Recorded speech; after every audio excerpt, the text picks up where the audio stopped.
So I'm going to talk to you a little bit about thermals. I know that up there at Hood River, not everyone gets a chance to do much with thermals, but this is what you're going to need to do if you're going to fly in the Willamette Valley anyway. So these are the things we're going to cover. We're going to cover atmospheric basics, something called insolation, atmospheric stability, heat transfer. These are really important topics for learning how to use thermals effectively, how to find them most effectively. We're going to look at something called convective cells. It's important to understand convective cells because they help us understand how far apart thermals are and what kind of energies are involved. We're going to talk about thermal reservoirs. This is where the insolation, that is to say the sunlight, stores energy in the ground for the most part. We're going to talk about something called discontinuities and trigger points, which is where the thermal actually begins to actually leave the ground. So we'll put that all together. We'll talk about how to find thermals if you're high and how to find thermals if you're low. And then I've added some sections here that I didn't put on the agenda having to do with flying at North Plains, and in particular, identifying thermal reservoirs, discontinuities, and trigger points that you would find in that area.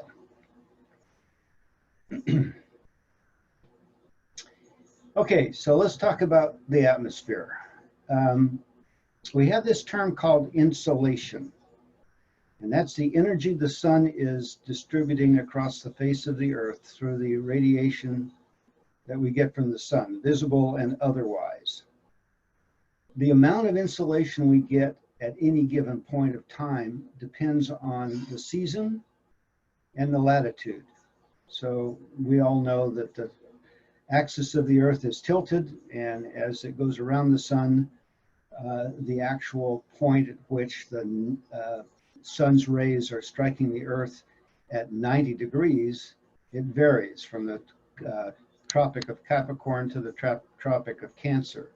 Where we are, we never see the sun exactly at 90 degrees, but that's not a problem one way or the other. But we do have an angle, and that angle distributes the energy over a larger area. So the lower the angle of the sun, the more the energy is spread over a larger area of the ground, and that's important for us to understand. Obviously, if we have cloud cover, either low or high cloud cover, that's going to affect the amount of sunlight that reaches the ground. And also the angle of the slope. So most hills have some kind of angle. And when we're flying at North Plains, for example, in the morning, the east side of the hills all get more direct sunlight than the west side. And in the afternoon, the west side gets more than the east side. And these sorts of inclinations, angles on these surfaces vary the amount of energy that's going to be stored there. And so that leads us to look for energy in different places depending on the angle that the sun has been warming that particular surface. I assume that all of you at one time or another have studied a Skewt chart. Now they can be quite confusing until you spend a little time with one, but generally speaking, a Skewt chart tells us whether or not the atmosphere is stable or unstable. And primarily what we're talking about is what happens to the air if it is deflected upwards. Thermodynamically, if we take a parcel of air and lift it by whatever mechanism, as it rises in the atmosphere, it expands and the pressure drops because the pressures are lower as we ascend in the atmosphere. And so the end result is that the expanding air cools down. As it cools down, if the air into which it's moving is colder still, then it's still buoyant relative to the surrounding air. So air that is stable actually gets warmer than the rising air gets as we go up, and therefore the rising air is cooler. Cooler air in warm air is heavier. It falls back down to the ground. So in stable environments, there is resistance to vertical motion. And in unstable, it doesn't resist vertical motion. Now, some of you say, well, now wait a second. I go fly on the ridge on days that there is stable air. In fact, stable air is oftentimes a little bit better for slope soaring. And the answer is, we're not talking about convective lifting. We're talking about orographic lifting. That's when the air has to move up because it's going over a surface that it can't go through or around. But that same lifting motion can result in thermals. So it's not like we're restricting ourselves to one or the other at a ridge. We're just saying that on a ridge, stable or unstable does not necessarily determine whether or not there's any lift on the ridge. It does determine whether or not we have any thermal activity. Lastly, we need to talk about the actual heat that's coming from the sunlight onto the ground. The air itself is mostly transparent to sunlight. Now, the reason the sky is blue is because it scatters some of the other colors out and leaves the blue behind, but that doesn't really affect us much. The point is that the air is basically transparent to a lot of the energy that's going from the sun. Now we can put our body out in the sun, and wherever the sun is striking our body, it's warmer. But in general, it actually has to strike a surface to warm it up. The air doesn't warm directly from the sun. What happens is the surface of the earth, soil and water, take that energy, convert it to infrared, and reinvigorate or heat up the air immediately in the contact with the surface. So the sunlight passing through the atmosphere doesn't heat the atmosphere. It's the conversion of energy from the sun striking the ground that warms the air directly above the surface. And you've probably experienced something like this. If you were standing upright, you would feel a particular temperature. But if you lie down on the surface, you may find it quite a bit warmer down there. And that's because of the transfer of energy from the surface to the boundary, the layer of air directly over. Within the first few inches, truly, in the first few inches of the surface, the temperature rises quite a bit. And we're not talking about black surfaces or rocky surfaces only. We're just talking about the fact that that's where the heat transfer takes place. Okay, I'm going to take a little bit of a stop here. Any questions so far?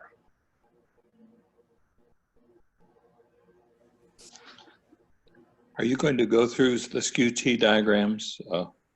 It was not my intention to go through Skewt tonight. Okay. Then I won't be confused. All the Skewt tells you is the relationship between air that is rising and air that is already in the atmosphere. So we have something called a lifted lapse rate and an ambient lapse rate and a quote unquote standard lapse rate. And the lapse reflects the change in temperature with altitude. So the standard lapse rate, which almost never exists anywhere on the world, says that for every 1,000 feet, we're going to lose 2 degrees of temperature Celsius per 1,000 feet. That's the air surrounding. So if we just simply measured the air going up, it would, on the average, lose about 2 degrees per 1,000 feet. If, on the other hand, we take a parcel of air and force it upward by whatever mechanism, it's going to expand and cool at 3 degrees per 1,000. Now, what that should tell you is that a standard lapse rate, if I lift something up, it gets colder than the surrounding air and subsequently falls back down again. That's a stable atmosphere. So what I need is an atmosphere that gets colder than 2 degrees per thousand as we go up in the atmosphere. Now, if I take a parcel of air and I lift it up, it cools down, but the surrounding air is still cooler. So it keeps rising until it expands and roughly matches the surrounding air's temperature. And that's a thermodynamic process, and we don't really need to get into it. Just understand that the surrounding air and the air that's being forced upward are two different parcels of air, and we're comparing the temperature of each of them. And when we talk about a -3 index, we're talking about the difference of the forced upward air being 3 degrees warmer. That's the surrounding air is 3 degrees cooler. That's the -3. So as long as the surrounding air is still cooler, our bubble of air is going to continue to rise. All right, short, very quick discussion of ambient and other things. Okay, any other questions before we go back into the slide? Going once? Going twice? Everybody's already asleep. Okay. Well, let me, Steve, did you want to say something? Yeah, I had a quick question. You mentioned that the east-facing slopes in the morning start to gather the more direct sunlight, and the west-facing slopes in the afternoon are gathering. So would you tend to find that because the eastern slopes are warming earlier in the day, that they would become more effective and they might generate more thermal lift earlier in the afternoon or earlier in the day? So we're gonna touch on that to some degree when we look at discontinuities, and I think I've got a little bit here to talk about shears.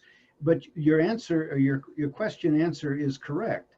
The portion of the slope that is exposed to the sun the longest is going to have stored the most energy. Now, whether it releases that energy and how it releases that energy is going to be varied on a bunch of different things, wind and surface, and we're going to go into some of that. But the energy in the morning is on the east side, and the energy in the afternoon is in the west side. And then where that energy goes, that's what we're going to talk about, how it gets off the ground and goes up into the air. Okay, thank you. Yeah. Anyone else before I go back to the slides? Yeah, I have something. Yes, Paul?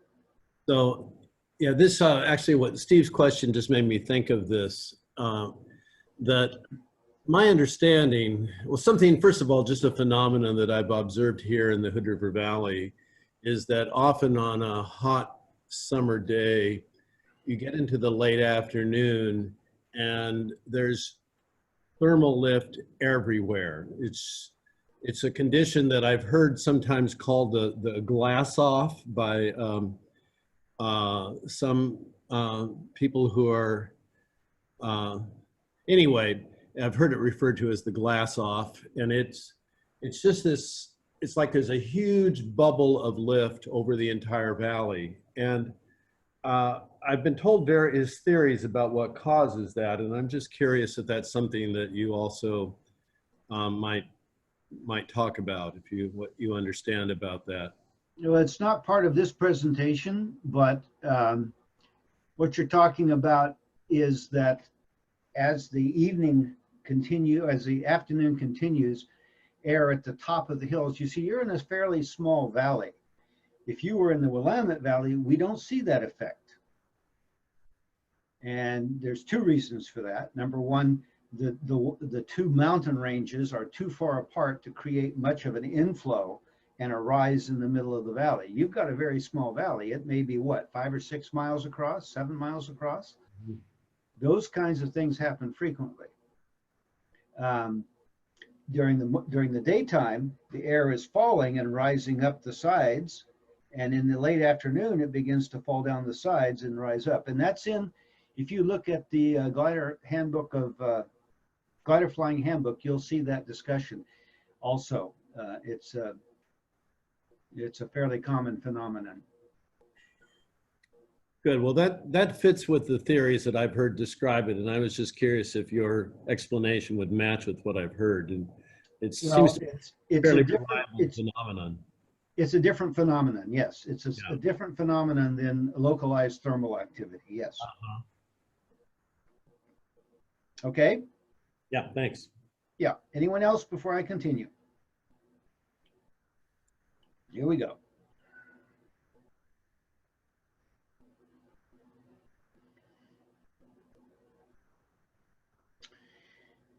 Okay, so we have this phenomenon called a convective cell. It actually has an official name. It's the Rayleigh-Bernard convective cell. And I actually have a nice picture of it to show you. I hope it shows across the internet properly. If not, you can go to Rayleigh-Bernard convection on Wikipedia and see exactly the same image that I hope to be showing you here in a moment. The important thing about it is to realize that convective cells have been studied at least for the last 45 years in the atmosphere, not only in other fluids. Back when Doppler radar began to have the ability to discriminate small particles, they began to study the effect of pollution in places like the Los Angeles basin and other places that were highly polluted. And what they wanted to know was, how is this being mixed? How is it working? And they learned a lot, and among other things, they started to come up with some of these numbers that I'm going to share with you a little bit later.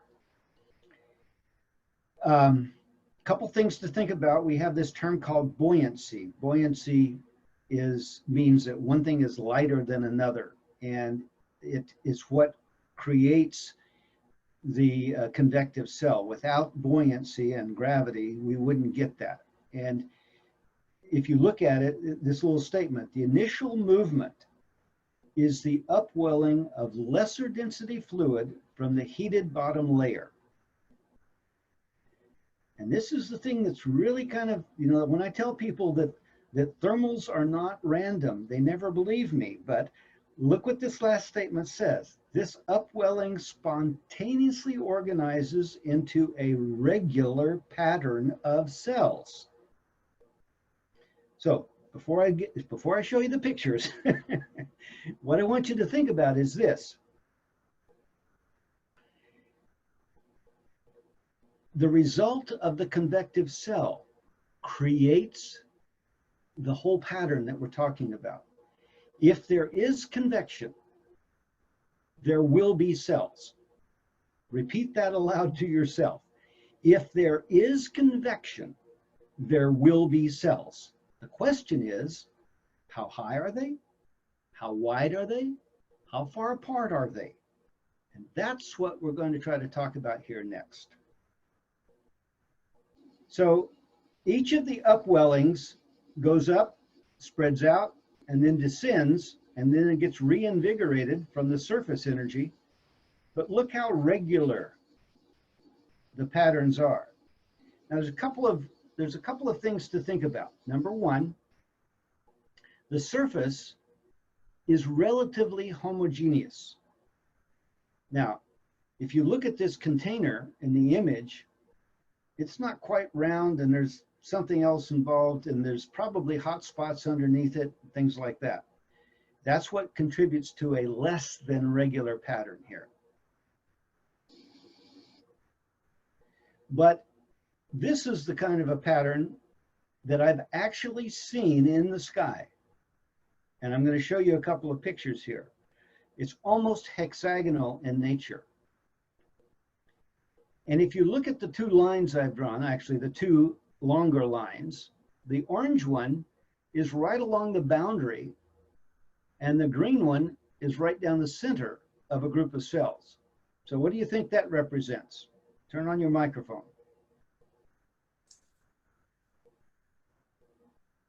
I'm going to guess that the orange is skirting the edges of the cells where the convection is turning around and going back down again. Yeah, that's running the river of sync. So the green's a cloud street. Not necessarily a cloud street. Cloud street is a organization that is enhanced by wind. What I want you to be thinking about is wind is not necessary to organize into a structured array of thermals. It's not necessary to have wind. Wind does some things, but it's not necessary. Now I want you to look at the yellow arrow. If you can see the yellow arrow from my orange arrow, it's off at about a 30-degree angle. And if you read a lot of the books and have listened to me talk about cross-country before, you may remember me saying, if you're in a river of sync, turn right or left 30 degrees until you find the middle again. Can you see how reasonable that is? It's possible to go, I mean, if you look at the green line, it still crosses areas of sync, but it also centers on the areas of lift. Whereas the orange line is primarily in the sync, and they're in the same air mass. Okay, I'm gonna go on. Gonna get you a picture here. So stand by one, I'm gonna stop. Okay, can you see that picture? They're pretty well organized thermals, wouldn't you say? If you couldn't fly thermals on a day like that, you probably ought to not be flying gliders. In this particular case, we have cloud streets, but in fact, they began as these hexagonal structures, or similar to the hexagonal structures. But look at the regularity. Now, if we didn't have clouds, the regularity would still be there. We just wouldn't have the markers to help us. We're going to talk about markers. All right, let me share a different picture. All right, this is a satellite picture. And it happens to be, I think, over Texas. Now, these are not organized into streets, but I want you to look at the distribution. Up in the area where there is convection, down in the lower portion, there's not much convection, or if there is, it's not being marked by clouds. But in the middle part of the picture, you can see a fairly regular array of cumulus clouds. So these concepts can be easily seen by looking at satellite pictures and understanding what's going on.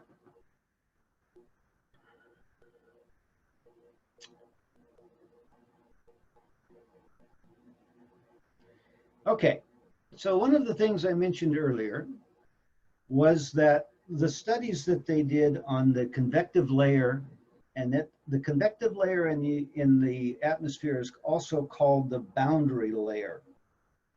And it's typically bounded by the surface of the Earth and the inversion that takes place at some distance above the Earth. And what they discovered is that the top of a lift also tells us something about the interthermal distance. Now, if you go back and we looked at that hexagonal pattern again, we would see that as the lift strengthens, two things happen. Well, as the lift goes up in altitude, two things happen. Number one, we can climb higher. Number two, the cells enlarge, and the center of the thermals become further apart. And it varies between about 1.5 and 2.5. And one of the reasons of the 2.5 is not so much because it's not known, but because you might have to go 2.5 times as far to find the next thermal. So one of the interesting experiments to do is to assume that the thermals are going up 1 mile high, and therefore the distance between the hexagonal cells center to center is about 1.5 times that, or about 1.5 miles. And then put yourself in the middle of one of those hexagonal cells and then draw a line in any direction and see how far you have to go before you hit another thermal. And it could be more than 2.5 times, but in general, it's a little bit closer to 2.5 times. So anyway, the point is, the higher the thermals are going, the further apart they're going to be. So that tells you two things. First of all, I shouldn't expect thermals to be close together if I'm climbing up to 10,000 feet. So 10,000 feet is 2 miles. So I should expect to go somewhere around 5 to maybe 7 miles, depending on the location and the other aspects, before I encounter another thermal. One thing to remember, we're going to talk about the difference between a completely homogeneous surface and the real surface of the Earth. And because of that, we don't necessarily always get this pattern. Now, we've seen the pictures I showed you. The pattern can be very regular, but that depends on having a fairly regular surface. So like Texas or Arizona, places in Nevada. Now, the problem with places in Nevada, the thermals go quite high, which means that they're further apart. And we're going to talk about something called thermal reservoirs. That's where the energy is stored until it gets moved upward by some force. And when you deplete the reservoir, unless it's very, very hot, the air coming in from underneath it cools it off, and it takes a while to rebuild the bubble of energy. And that's why we get cycling, things like that. We're going to talk about that. Okay, so we have to have a homogeneous surface and homogeneous heating. Now, we just talked earlier about the fact that the sun shines, if we had a completely flat Earth, the sun would shine equally on all surfaces in terms of the amount of energy it puts into the surface. But in the fact of hills and things like water, everything that changes the surface or the slope is going to change how much energy that particular plot of land is going to have. So that's going to change the energy that's being stored. It also determines which direction you're going to fly to go find a cell, but we're going to talk about that. So convective cells are modified by wind, surface, and something called discontinuities, which is what we're going to come up to here in just a moment. Okay, so thermal reservoirs. I mentioned earlier that the sun shines down on the surface of the Earth, and from shining down on the surface of the Earth, it rewarms, or it creates an energy conversion from visible light and infrared and all the other frequencies to primarily infrared on the surface. And that is transferred as heat. But as you probably know, water absorbs energy more slowly, releases it more slowly. Soil, depending on how deep the soil is, whether it's sand or whether it's clay, absorbs energy differently. Rocks, trees, crops, all these surface elements have a different rate at which they both store energy and release energy.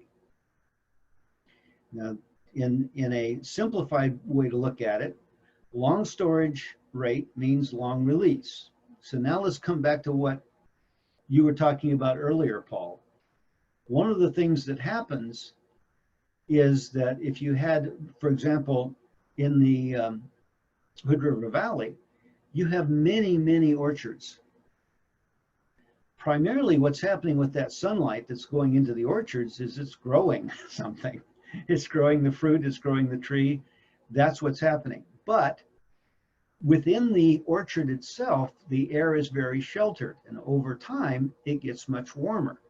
So again, you think about something you've done. You've probably walked from an open area into a forest, or right now we have corn growing at North Plains. And if you step into a cornfield between the stalks of corn, it gets hot. There's a lot of energy in there. It's much warmer in there than it is out in the free air. So crops and trees, they store energy, they release energy, typically in the case of forests and orchards and that sort of thing. Late in the afternoon, the cooler air coming down the slopes actually squeeze under and displace that air that's been stored, the warmer air that's been stored. And if the atmosphere is unstable, that warm air is going to get displaced upwards and create a very smooth, easy, not necessarily strong, but very persistent lift band. And that's what often happens in a valley. Short storage rates usually means a fast release and a recycle. So this is where we have rocks, primarily rocks and asphalt and anything that's really getting hot in a hurry. So down in Montague, we don't have very many bare rocks around North Plains, and you don't really have that many around Hood River. Down in Montague, we have a famous rock. It's called Dussel Rock. It's a hunk of rock that's probably a half a mile almost in diameter and sits up above the other ridges around it. And the sun comes and heats it up quite early in the morning. And there's almost always a thermal shearing off the top of that rock. But they pulse. They come and they go, and they come and they go. And one of the things that we do as we fly is we try to figure out what the cycle is that's taking place on a particular energy source. But let's not go there yet. Okay, last thing to remember, water on the ground is your nemesis.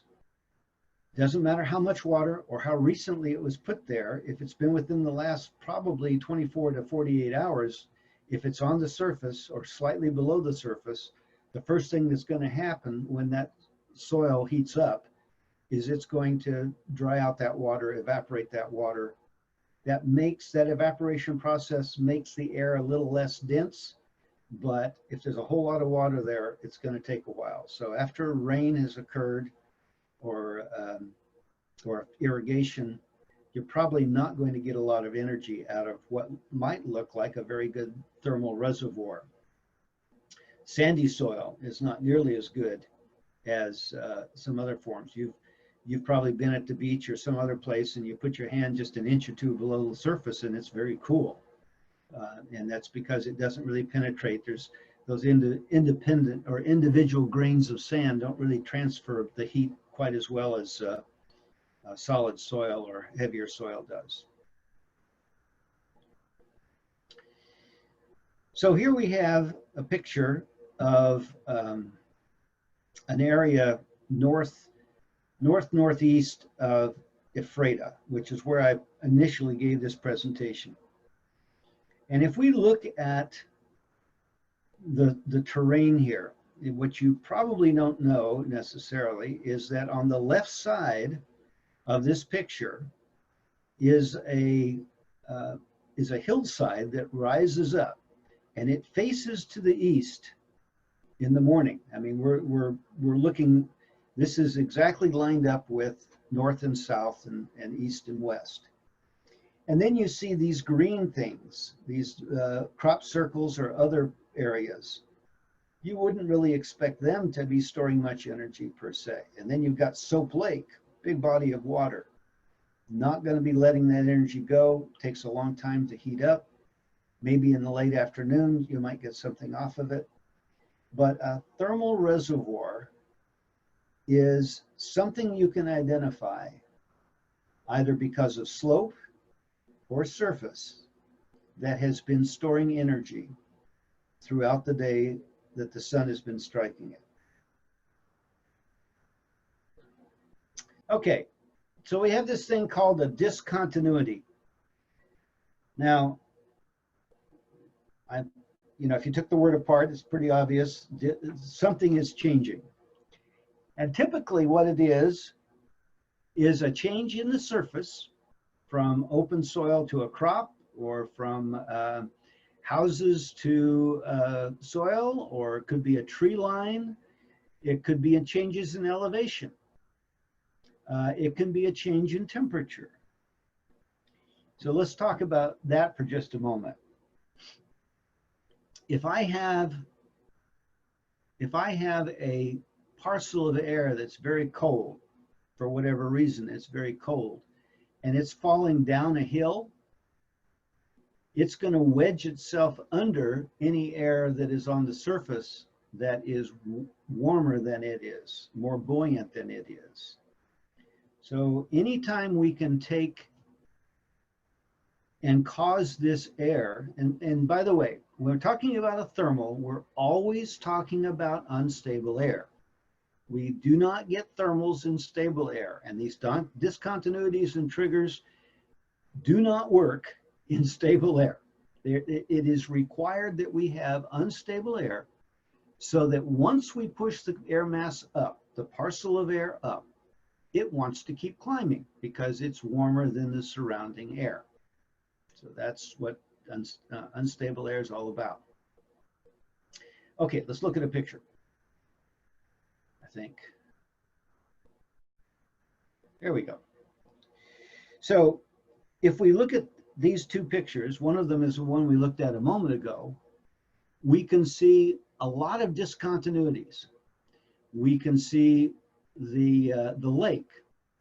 I mentioned that on the left side of the picture, there's a rise. There's actually several rises there, but the most prominent rise is on the left side of the picture. We have discontinuities wherever there is a, let me get my little annotator out here. So you look at this field right here. You've got green on one side, green on the other side. Looks like some housing or something here. So if some warm air was collected on this open field and the air was to move it to the west, when it reaches this field here, it would have some resistance, probably because the field is slightly cooler. And because it's slightly cooler, it's going to force the air moving this direction up. And again, it's amazing how little of an upward deflection is needed to cause a thermal.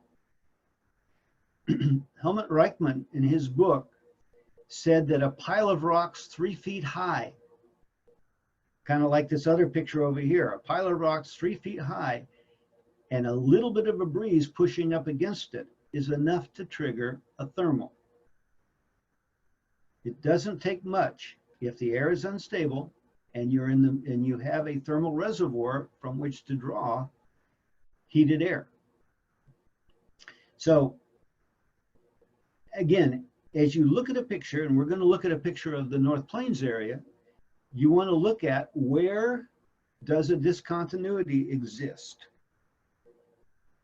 Because it's going to mean that if there is convection, it's going to affect that convection. It's going to be giving us a trigger. Now let's look at this picture on the right.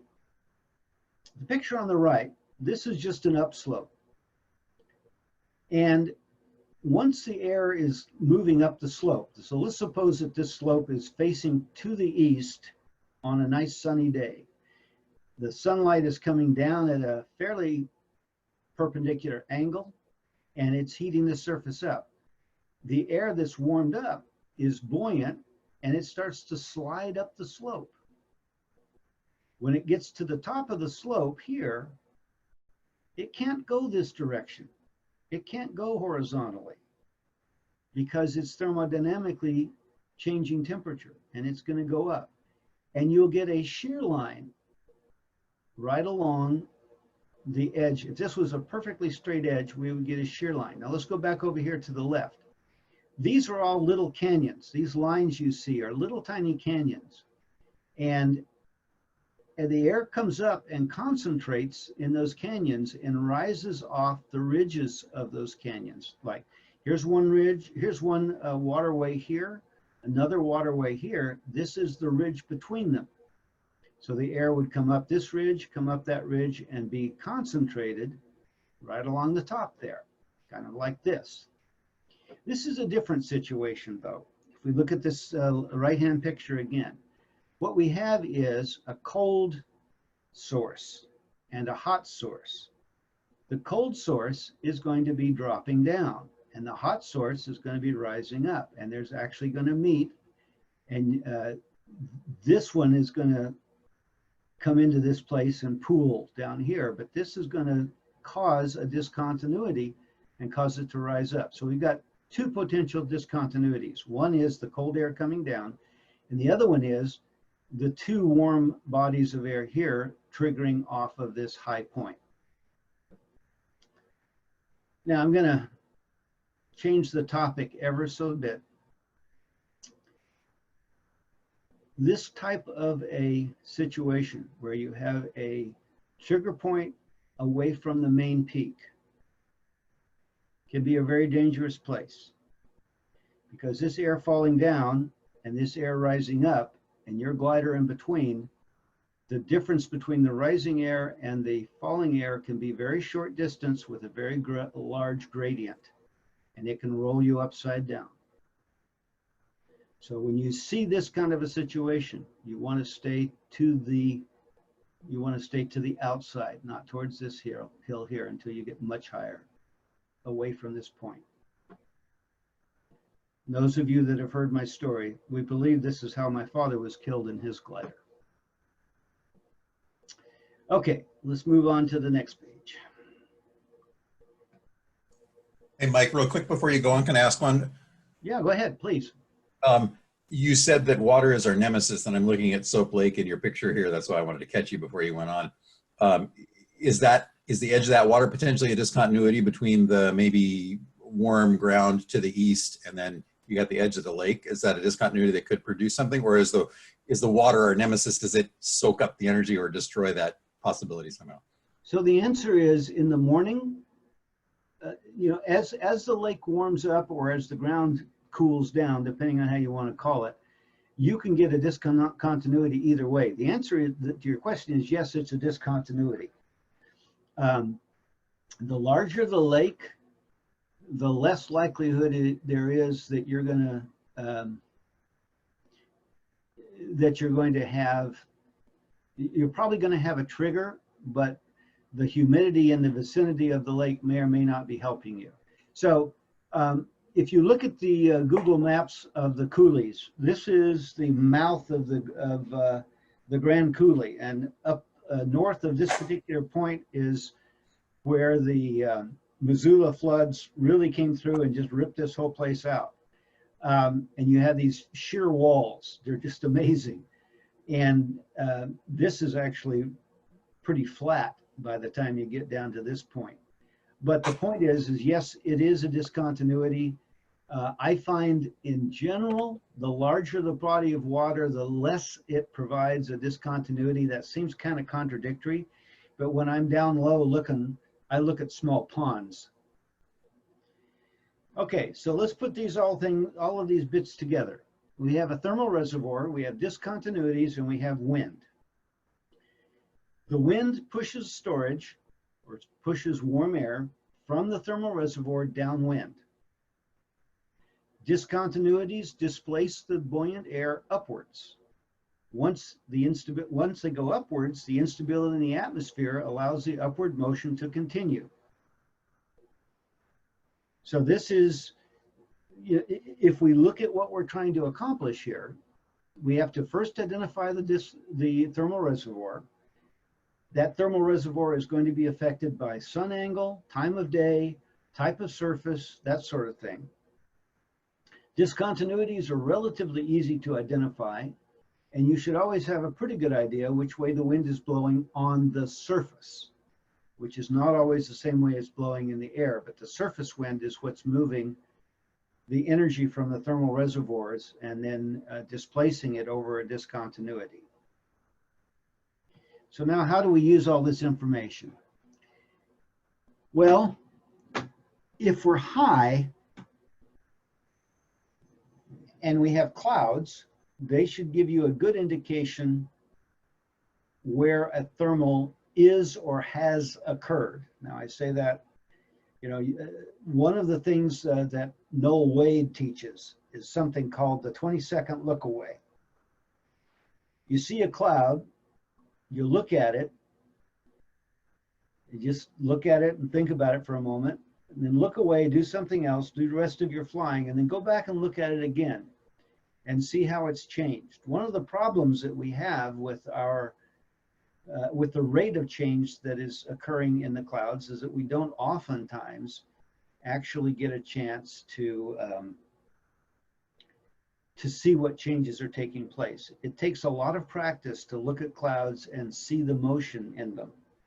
But that's one of the best things you can do to try to identify whether a cloud is working or not, is to be able to look at it long enough and carefully enough to see the motion. Think about the interthermal distance. If you just came away from a thermal and you're going in a certain distance, how fast are you flying? How long is it going to take you to go 2.5 times the altitude that you were at when you finished the thermal? If you seem to be in an area of sink, you're going to turn by heading left, right by 30 degrees and look and see if you can get into the other part of the street or the other part of the lift line. One of the interesting things to understand here, the effective L/D of your glider has nothing to do with the stated performance of your glider. If you want to go look back at some of the things that the guys in the Willamette Club have done over the last 2.5 weeks, both at the Alvord and at North Plains, you'll see, you know, a glider with a purported L/D of 40-1 doing 56 or 76 or 128-1. Has nothing to do with the performance of the glider. Has everything to do with learning how to get in that lift line. When you're down low, what you want to do is the things we've already talked about. Identify the thermal reservoir, identify the discontinuity, go downwind of the discontinuity. It is absolutely amazing how many times using that simple little, you know, formula, I found lift. I've flown with a lot of people, and I say, you know, I can tell you a story about a guy named Bill. We were flying out at North Plains, and I said, Bill, go over there to the corner of that clear cut area. And he was probably 400 yards east of the corner. And I said, Bill, you need to go to the corner. He goes, well, didn't I? I go, no, turn left, go to the corner. And as soon as we hit the corner, there's where the lift was, because that's where it has to be. If it's going to be there, that's where it has to be. Now, I tell people that, I say the lift has to be there. And they kind of go, what do you mean? You know, I always tell people, lift is not random. There are triggers, there are reservoirs, there are discontinuities, there is wind. And over and over and over again, at least to myself, I've proven that to be true. So I'm hoping that you can take this understanding I have and learn to apply it. Now we're gonna try to apply it on some images from North Plains. Hey, Mike. Yes, sir. Go. There was this is Mark. There was a great little bit in, you know, the weekly Wings and Wheels that comes out back in the spring, and it talked about stitching for flying, and to try to find like the lift line. And that when I was in Ephrata that week, and I did that 300, it was a bluebird day, and that really kind of worked. You know, because you'd kind of be like on a lift line, and as if you know, like let's say I was holding 55, and I could see like as far as the speed and going to what I would think maybe bring me something. If I saw that I was going into sink or something, then I'd kind of just like you said, change heading a little bit, and you could really kind of find it. And I considered it more a little bit of weaving, but they used the term stitching in the Wings and Wheels magazine. Yeah. Well, there's another aspect of the concept of stitching, and especially if you've got clouds. When I'm flying, I'm looking ahead and I'm saying, I think that cloud has got some energy I want to use. It may not be, I may not be stopping there. I may be simply going under, getting the energy and moving on. One of the things that I tried to help some people with recently was, you know, they get kind of low once and they find a 1 knot thermal. And they stay in that 1 knot thermal till they've climbed 3,000 feet. And oh, by golly, look at this. They head out on course, and a half mile later, they run into a 4 knot thermal. There's a very good article by John Cochran, who is several times national champion. He's also an economical statistician, so he likes numbers. But he has an article or a white paper he wrote called "Just a Little Faster, Please." That's a really good one for understanding how to improve your soaring. His other one is called "Flying McCready with Limited Altitude," and I can't remember the other part of the discussion, but the title. But he says, once you understand what the distribution of thermals might be on a given day, your possibility of finding a, let's call it a 1 knot thermal, is like 80% in the first 5 miles. Your possibility of finding a 4 knot thermal goes up in the first 5 miles. It's less than 5%, but when you get going 10 miles or 15 miles, it goes up quite a bit. The point is, you sometimes have to go further to get to the stronger lift, but you don't have to stay in the weak lift and all the time. Use only enough of the weak lift to go find something better. That's a little bit of a, you know, don't just stay in the weak lift. Get yourself another 1,000 feet or 500, whatever you think you need to be comfortable, and go find the stronger lift, especially if you've already encountered it during that day. So now we're moving on to North Plains, and got some things to talk about with regard to that. Any questions before we move on to just how to apply this at North Plains? I do have one question. One of those days, like the lift line seemed so wide that sometimes I would do it like, I would find some pretty strong lift, and I would like I'm gonna take this one, and I would circle, and it never really like improved, and it was like, I think I'm just in some wide part of a lift line, and so I would go on. Any thoughts on I don't know, wide lift lines versus?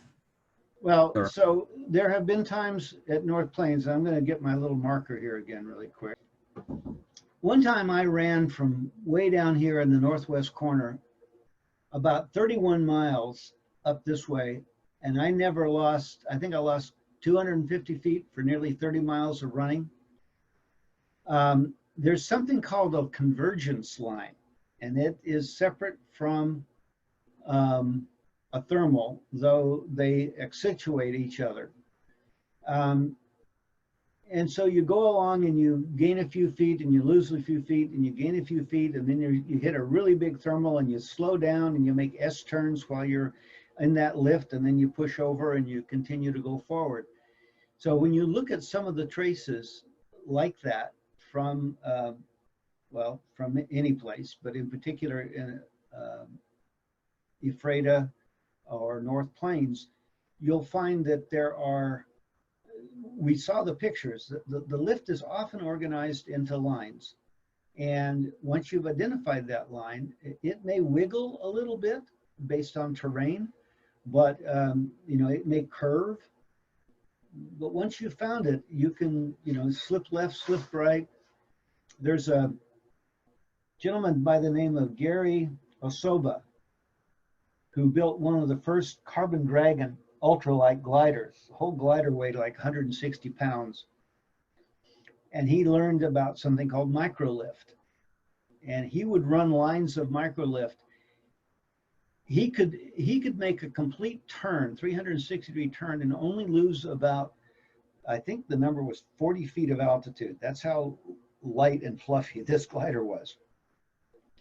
But he would cruise along at 1,000 to 1,500 feet for miles, simply feeling these little, what he called the micro threads of lift.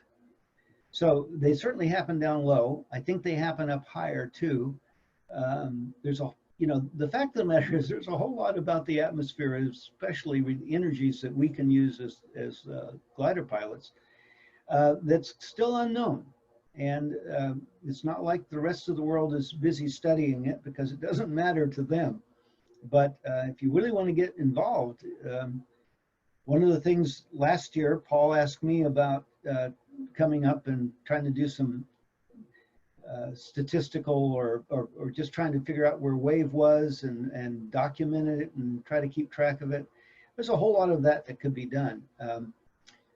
Some of you know the name Richard Van Grunsven, Dick Van Grunsven. His home is right there, right where the red dot is. That's his home. And if you go on OLC, you'll see, I think he has now flown 300 hours this year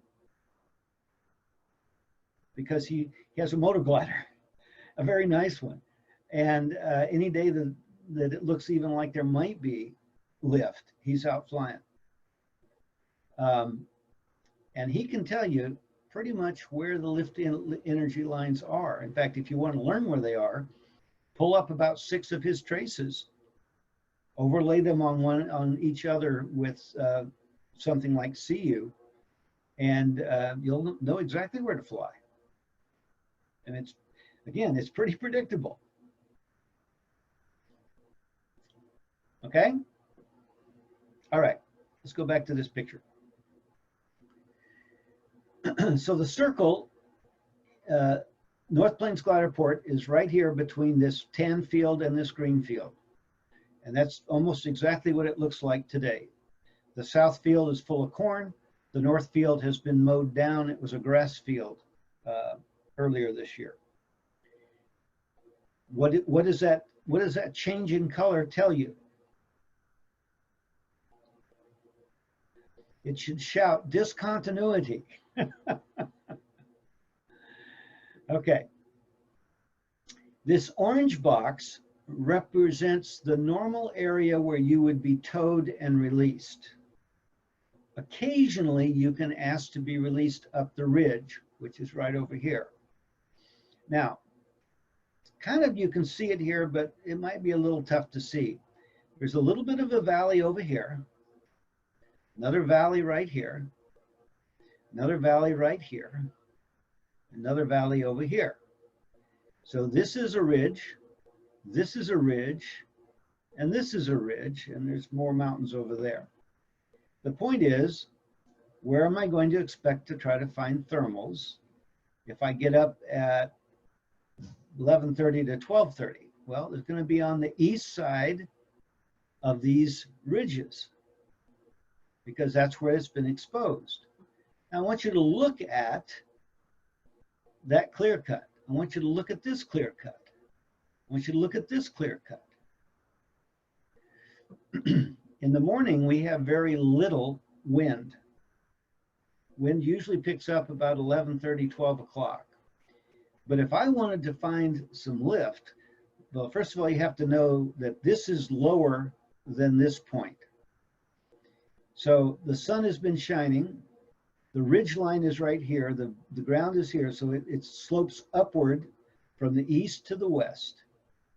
And so this big open area, this clear cut, absorbs energy all morning long.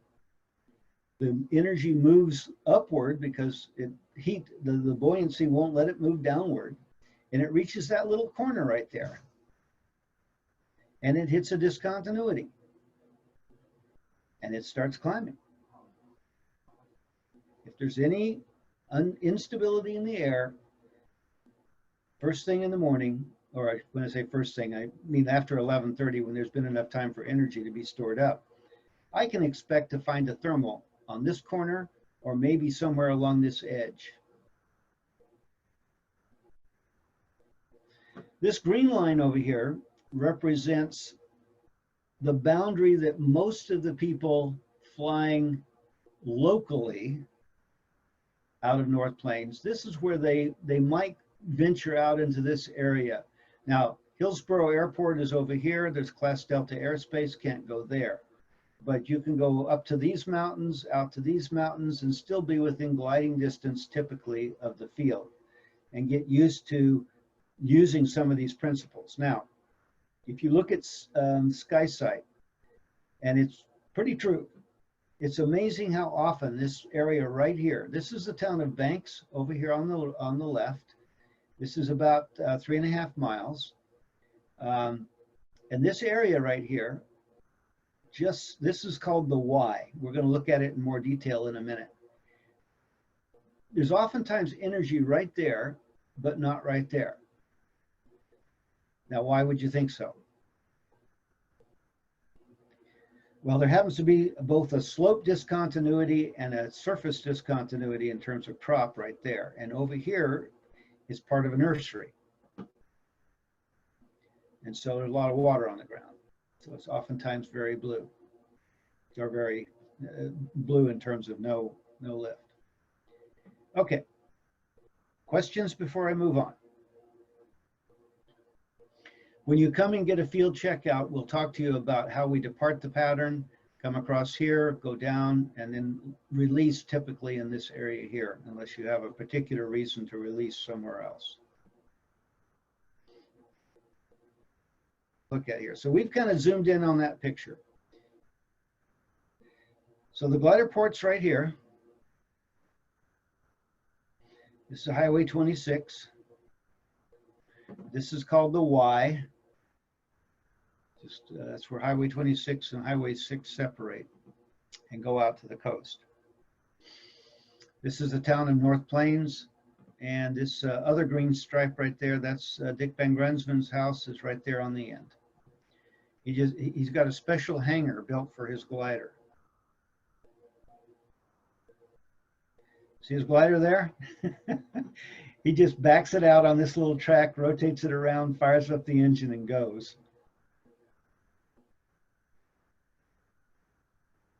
Okay, so let's go back and look at that point on the hill that I was talking about earlier.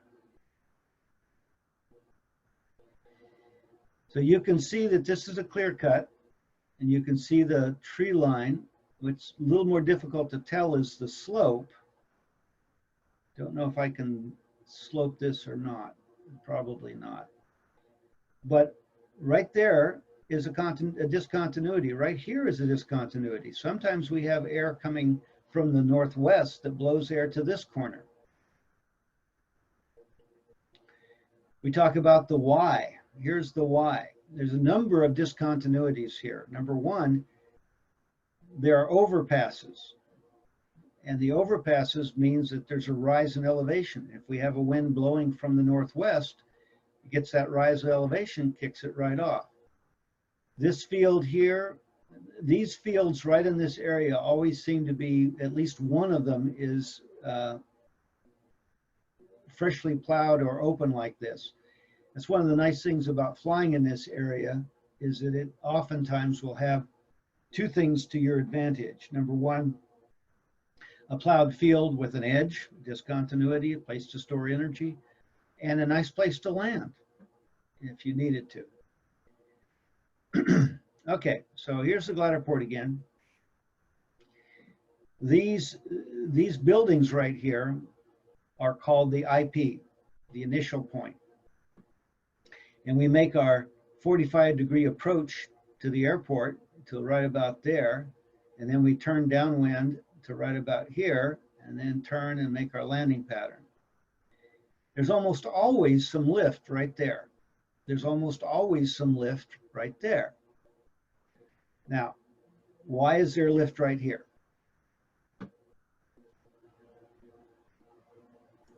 That's a discontinuity of the trees against the bare land there. Yeah, so if we have a northwest wind, which is fairly common, there'll be a surface blanket of air moving this direction. And when it hits these trees, the trees are sheltering the ground. The air under those trees is colder. And so what happens to the air that's hitting the trees? It has to go up and over. Here's an overpass. This is a highway. This is a railroad track going over. So right here, we've got a berm. You see that berm? So this is probably 40, 50 feet high, maybe. And again, we have a west-northwest wind. It hits that berm, triggers off, and this area here tends to be a little sheltered because it's on the other side. It's wind sheltered. It gets to be a really good thermal reservoir. This one comes along, sucks this one into it, and we'll have a fantastic thermal off of this migrant camp. This is a pole yard. We call it the pole yard. It's a lumber mill. Lots of lumber. They don't water it. It's all dry, and it stores up a lot of energy early on. We'll get lift off of that lumber.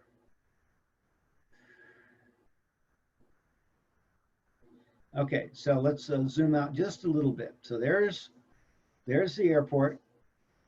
About a mile south, maybe a little more than a mile south, is another airport. It's called Skyport, little grass strip. Sometimes people have a tough time finding it, but it's right there. Easy way to find it is to look for this large area of gray ground. This used to be a nursery. There's now one over here and one over here. This one is now closed, but it absorbs a lot of energy. There's oftentimes a thermal down at this end of it if the wind is coming from the northwest. Are you getting the picture here, guys? You look for the thermal reservoir and you figure out where the wind's coming from, and you look for a discontinuity where it's going to deflect that warm air upwards. As we zoom out a little bit, what you see over here is the coast range. Now, what do you see there? Well, all of these clear cuts absorb all kinds of energy. Some of them face to the east, some of them face to the west. All of them usually have a ridge line that you can work off of. Here's a ridge line right there. Can you see that? So in the afternoon, this has had the sun on it. It starts rising up here, can't fall down here, can't fall down here, comes right off that peak. Now these are the kind of features that you look at when you're close to the ground. When you're higher up, you look for the clouds. On days that are blue, you kind of put the two of them together and you say, okay, if this is the place where the energy is being stored and the wind is blowing from the northwest, then I should find lift along these places, etc. Still kind of works. A little more patience. You fly a little bit slower when you don't have the markers and you're up high. Okay, we kind of touched on this one already. The field is here, and we can, Oh, there's a small airplane field right here. But notice this field just to the west of it. There's also a bit of a rise here. There's also a bit of a forest here. These fields right here oftentimes will generate energy, trigger off a thermal with the wind coming out of the northwest, and there'll be a thermal right in this area. I've gotten off of tow intending to do a circuit pattern and just come back and land, hit a little bubble here in this corner, climb up to 2,500 feet and decide to go cross country. All right, looks like that's the end of that presentation. So you guys, questions, comments? Mike, can you hear me? I do. Go ahead, Mark. This is Mark Johnson. Does it matter which way the wind is blowing with respect to the discontinuity? Well, so again, identify the thermal reservoir first, because then you have to look for and identify where the wind is coming from. And then you have to identify a discontinuity downwind at the downwind edge of the thermal reservoir. Okay, I see. Hey, Mike, I've got a question. Yeah. Thinking back when I used to fly at Torrey Pines many moons ago, when we had a nice cold front coming through, you would see nice cumulus clouds over the ocean. Yep. And you could actually fly out over the ocean once you got high enough on the ridge and catch what we would call cloud lift. So there was no obvious, thermal source for discontinuity. I was just wondering what was going on. Well, you had all kinds of thermal reservoir in the discontinuity. You had the ocean, and the discontinuity is the waves. Ah, okay. Something else happens that we didn't really talk about here. On a day when we do get clouds, the lift tends to be stronger. And the reason is the cloud is being condensed from humidity that was carried aloft in the thermal. And the humidity, hard for us to imagine it, but the humidity makes the air mass less dense. And the reason for that is that water molecules take up space that displaces nitrogen and oxygen, the two other major molecules, and create a lighter air mass. So when we have humidity, not rain, but humidity, gas, water vapor in the bundle, as it goes up, it's lighter. Now, as it goes up and expands and it cools, what's called a thermodynamic phase shift takes place, and the water vapor releases heat and becomes water droplets. And that's what the cloud is. The cloud is not water vapor, it is water droplets. And in the process of condensing, they release heat into the atmosphere. And that's why we oftentimes will see a small bubble followed by a larger bubble, followed by a larger bubble. And that's because every time we create more condensation, we add energy in the form of heat to the air mass that's already being lifted up. Oftentimes, if you have a cumulus cloud that is more than 200 or 300 feet high, as you get close to the base of it, the energy gets really strong, and the the desire is to stay there as close to the cloud as you can. But the point is that the air is being reinvigorated, and that helps bring more air into the column. Thank you. Mike, is that effect also does it either require or is it increased by an unstable atmosphere? Okay, so we had two microphones on. Who's asking the question? Stan, was that you? Sorry, yeah, that was me asking about the is that effect of the cumulus clouds building, is that what makes them tower? And is that also, does that require an unstable atmosphere, or is it just enhanced by it, or is that not part of that mechanism? Well, so you have to have instability to create a cumulus cloud, period, end of story. Okay, the question is, what causes it to continue to grow? And the answer is the reinvigoration of energy by condensation. So when we talk about what are the requirements for a thunderstorm? Instability, high humidity, and a lifting source. Okay, gotcha. Now the lifting source can be orographic, which is like your slope.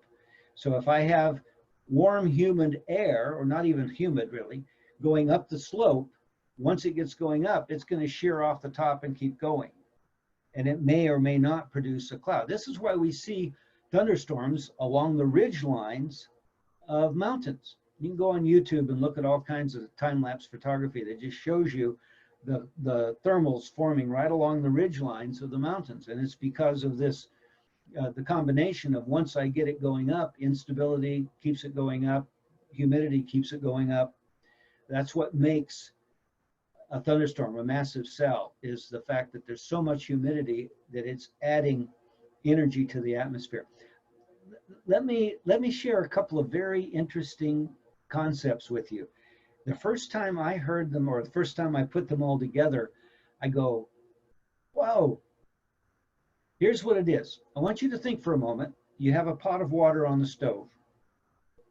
You turn on the heat, and you wait for all of the water to disappear.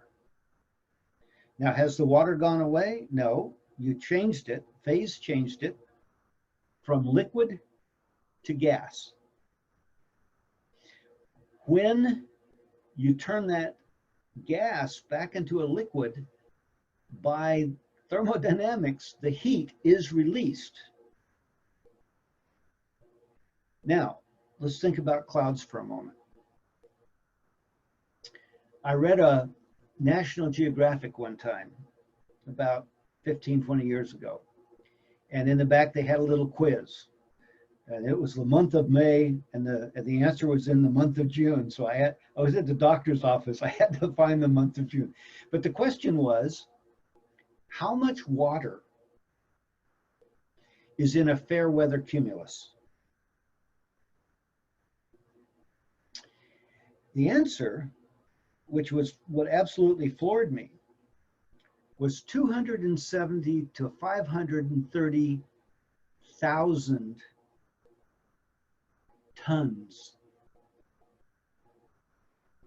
I said, no, that can't be true. So I worked backwards. I said, I have a square mile of surface, and I'm going to drop a 1/4 inch of rain on it. How many gallons in a 1/4 inch of rain spread over 1 square mile? 11 million. That's 88 million pounds of water. Now let's go back to our boiling pot. You think about all the BTUs of energy that you put into that water to turn it into vapor. Those same BTUs will be released when it turns back into water. And now you look at the cloud. The energy in a cloud is almost beyond our understanding.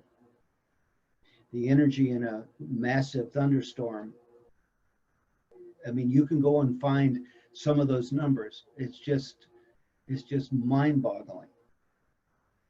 That's what we're using to fly a glider on a thermal. We're using these energy phases. We're using the transfer of energy from the surface to the atmosphere through thermodynamics and through phase shift of liquids, in particular water.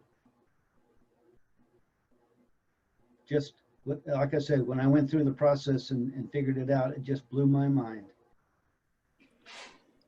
Hi, Mike Kelly here. Yes, sir.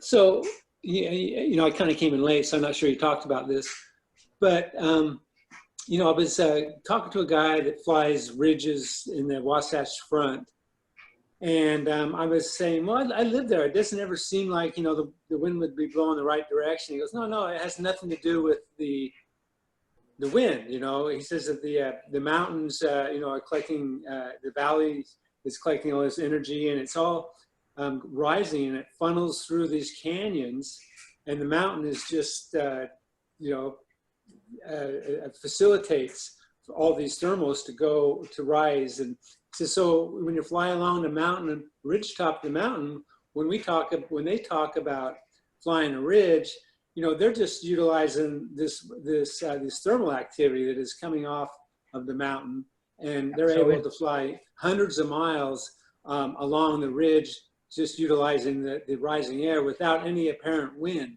or sometimes even the wind blowing the opposite way that you think would be utilizing you know, the lift that we're used to when we talk about ridge flying. So that was quite enlightening to me, and I've used that, you know, since I learned that, I've used that several times as well, you know. So we talked about the slope getting sun and the air becoming buoyant, and it has to go up. Now, if the other side is real steep like this, it's not going to fall over the other side. It's just going to shear off the top. And this is a mass of air moving up the surface. So it looks a lot like slope lift when you're at the top. But if you have down here, if you're not near the top, down here, there's not a lot of lifting action. Exactly. And one of the, you know, when I went to Logan the first time, and you're probably talking about Logan or some of the other places that Bruno and Tim Taylor fly, you know, I knew pretty much how it worked. And so I got up on the ridge, found a thermal, climbed up high enough that I could get across the top. You can't do this and come up the top. You can, let's see, I can get this right. You can find a ridge line like this facing into the sun. So you're looking east. And so you can S-turn back and forth across this, these two faces. But you got to be careful, and you've got to keep the speed up, and you're not flying at thermal speeds. You're never flying at thermal speeds. You're always flying faster. So let me just start to say that we're still using rising air from heating of the ground, but it's not really what we would normally think of as a thermal that you're going to circle in. Right. It's just these thermals are following these canyons, and they're popping off the top of the mountain. But like you say, if you fly fast enough, you can just connect them all together. There's so much lift that you can connect them all together and follow these ridge lines. But you know, you're right. You can't stop and circle. You just have to kind of connect them together, but you can go a long ways. It's quite interesting. Yeah, yeah. So I just came back from the Alvord a week ago, and some of the mountains there, or some of the thermals there and mountains there, they have a Steens Mountain is this very steep. I have video, but I don't have it prepared to share. But one of the things I needed to do is on this eastward facing slope, I just had to work my way up until I was high enough to roll out and make a couple of turns and then move up to the next one. And I used the same principle that I mentioned earlier today, which is only take the lift as high as you need to go find lift that's better. And that's, you know, it's another one of the guys that went to the Alvord was complaining he never got more than 10 or 12 miles away from camp. And I looked at some of his traces, and it was because he kept going back to the same places that he didn't find lift before. He did some great runs. I mean, you'd look at his trace and it said that he's flying a glider very comparable to mine, about 40 to 1. And some of his runs were, you know, 50, 76, 78 to 1 runs. So he's flying the lines fine. But as soon as he gets a little bit further along, he gets stuck trying to get higher when what he really needed to do is go where the energy was.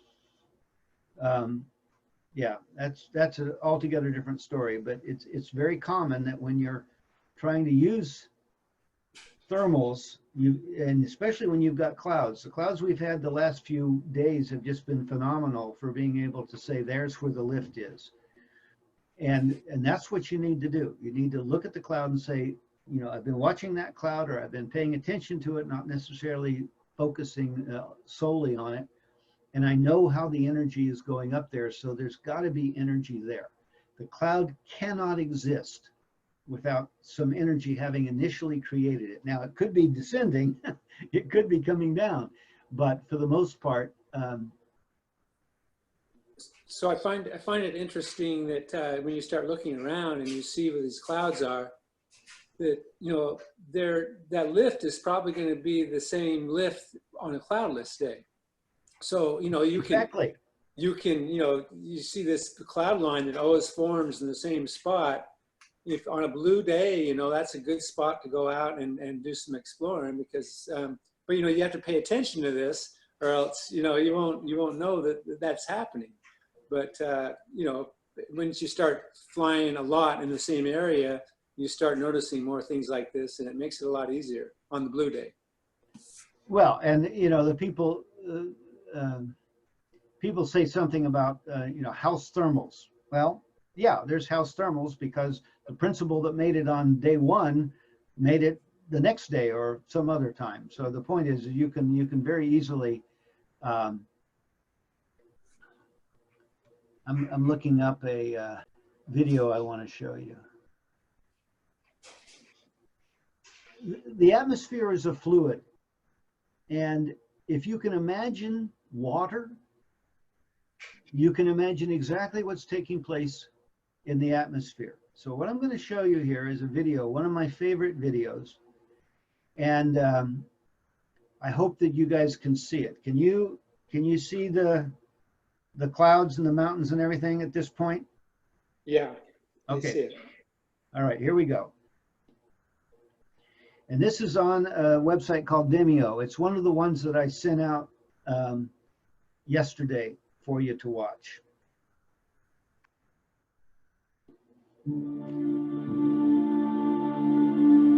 Now look at the boiling of the atmosphere.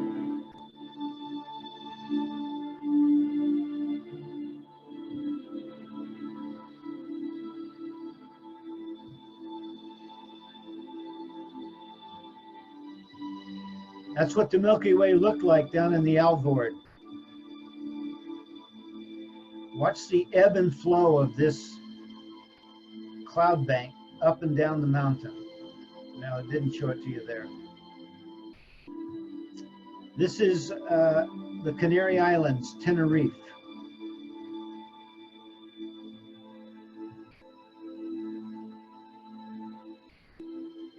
There it is. Looks like water coming up the shore, doesn't it?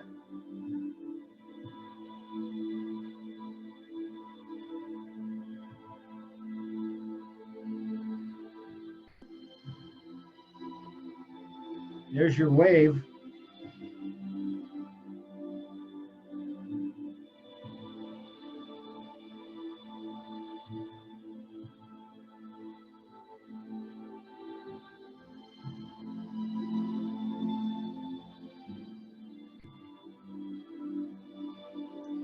Notice how the tops of the clouds fall over. That's part of the Raleigh-Beckman cell, Bernard cell that we looked at.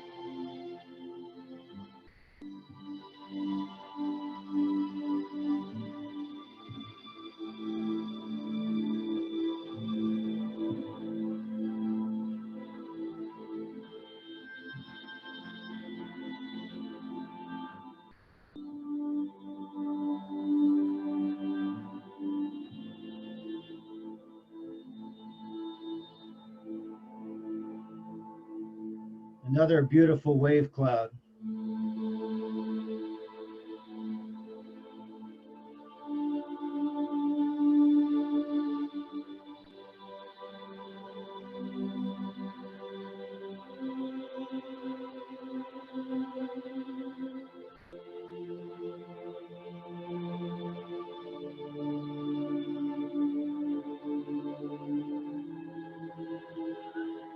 Look at the tops of the clouds.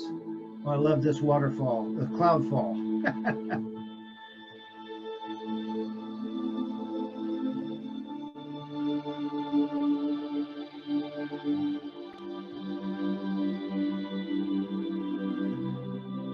There's a stable day for you.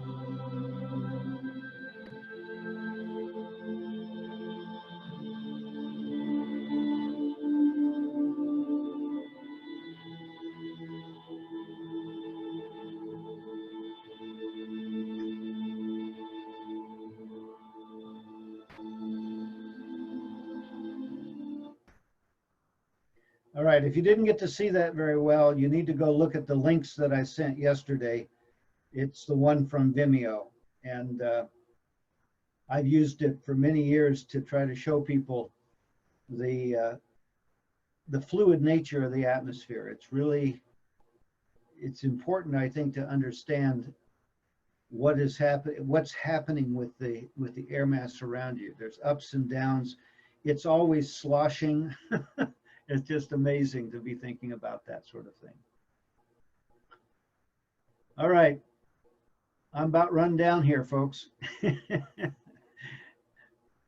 Unless you wind me up again. Mike, I want to thank you very much. This was very organized, very informative, very intellectual.